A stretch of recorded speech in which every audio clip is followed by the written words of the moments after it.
À Belém, la colère et l'inquiétude des peuples autochtones. Ce vendredi, ils se sont à nouveau réunis devant l'entrée de l'enceinte onusienne, une chaîne humaine symbolique pour bloquer la route et les entrées des délégations. Et un message clair à faire passer, être entendu, participer aux négociations et s'entretenir directement avec le président Lula. La COP ne parle pas en notre nom. La COP parle au nom des intérêts des pays, des entreprises et des destructeurs. Nous sommes ici, nous, pour défendre notre Amazonie. Nous disons que nous devons protéger notre climat, car le changement climatique le menace.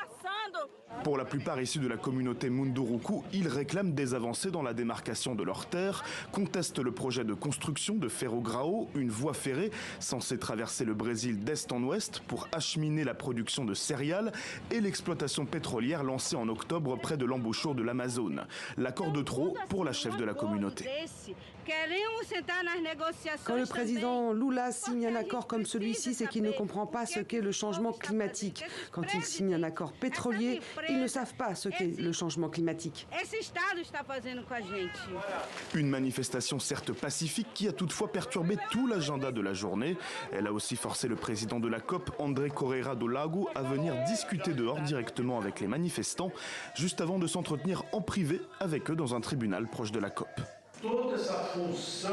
La fonction climatique de la forêt et le fait que vous soyez les gardiens de ces forêts ouvrent un immense espace pour la coopération internationale et le soutien d'autres pays.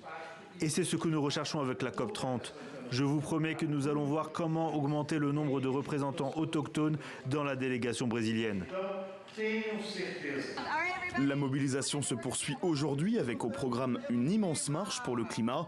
Membres de la société civile, ONG, peuples autochtones, scientifiques et syndicalistes défileront dans les rues de Belém, sans la crainte, très présente lors des précédentes COP, d'arrestations arbitraires. Ils prévoient notamment de dénoncer la forte présence de lobbies des énergies fossiles dans les allées de la conférence onusienne.